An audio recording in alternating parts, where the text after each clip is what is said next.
And in the 9th year of his reign, in the 10th month, on the 10th day of the month, Nebuchadnezzar king of Babylon came with all his army against Jerusalem and laid siege to it. And they built siege works all around it.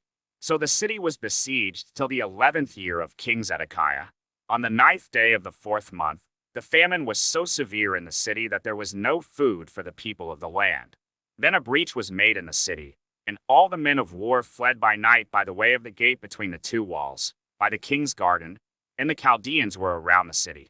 And they went in the direction of the Arabah. But the army of the Chaldeans pursued the king, and overtook him in the plains of Jericho, and all his army was scattered from him. Then they captured the king, and brought him up to the king of Babylon at Riblah, and they passed sentence on him. They slaughtered the sons of Zedekiah before his eyes, and put out the eyes of Zedekiah, and bound him in chains, and took him to Babylon. In the 5th month, on the 7th day of the month, that was the 19th year of King Nebuchadnezzar, king of Babylon, Nebuzaradan, the captain of the bodyguard, a servant of the king of Babylon, came to Jerusalem, and he burned the house of the Lord and the king's house and all the houses of Jerusalem. Every great house he burned down, and all the army of the Chaldeans, who were with the captain of the guard, broke down the walls around Jerusalem. And the rest of the people who were left in the city and the deserters who had deserted to the king of Babylon, together with the rest of the multitude, Nebuzaradan the captain of the guard carried into exile. But the captain of the guard left some of the poorest of the land to be vine-dressers and plowmen. And the pillars of bronze that were in the house of the Lord, and the stands in the bronze sea that were in the house of the Lord, the Chaldeans broke in pieces and carried the bronze to Babylon.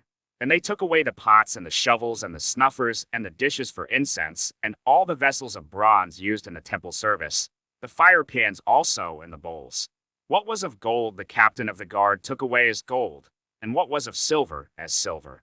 As for the 2 pillars, the 1 sea, and the stands that Solomon had made for the house of the Lord, the bronze of all these vessels was beyond weight.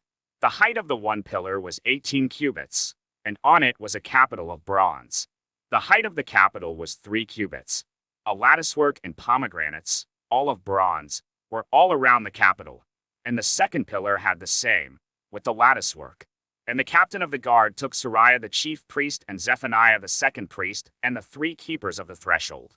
And from the city he took an officer who had been in command of the men of war, and 5 men of the king's council who were found in the city, and the secretary of the commander of the army, who mustered the people of the land, and 60 men of the people of the land, who were found in the city. And Nebuzaradan the captain of the guard took them, and brought them to the king of Babylon at Riblah. And the king of Babylon struck them down, and put them to death at Riblah in the land of Hamath. So Judah was taken into exile out of its land. And over the people who remained in the land of Judah, whom Nebuchadnezzar king of Babylon had left, he appointed Gedaliah the son of Ahikam, son of Shaphan, governor. Now when all the captains and their men heard that the king of Babylon had appointed Gedaliah governor, they came with their men to Gedaliah at Mizpah, namely, Ishmael the son of Nethaniah, and Johanan the son of Kareah, and Sariah the son of Tanhumeth the Netophathite, and Jazaniah the son of the Maacathite. And Gedaliah swore to them and their men, saying, Do not be afraid because of the Chaldean officials. Live in the land and serve the king of Babylon, and it shall be well with you. But in the 7th month, Ishmael the son of Nethaniah, son of Elishama, of the royal family, came with 10 men and struck down Gedaliah and put him to death along with the Jews and the Chaldeans who were with him at Mizpah. Then all the people, both small and great, and the captains of the forces arose and went to Egypt, for they were afraid of the Chaldeans.